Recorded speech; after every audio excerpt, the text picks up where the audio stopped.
শুভ নৱবৰ্ষ সকলোলৈ।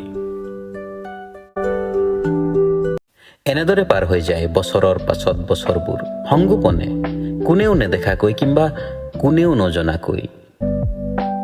ঠিক হাতৰ মুঠিৰ পৰা সৰি পৰা বালিৰ কণাবোৰৰ দৰে, কিম্বা নিঃশব্দে ডুবি যাবলৈ ধৰা ৰঙা বেলিটোৰ দৰে।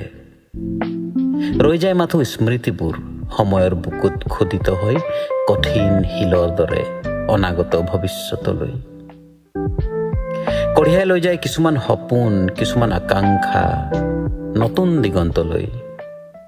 নতুন বছৰে আনক নতুন আশা, নতুন উৎসাহ, নতুন আৰম্ভণি। শুভ নৱবৰ্ষ সকলোলৈ।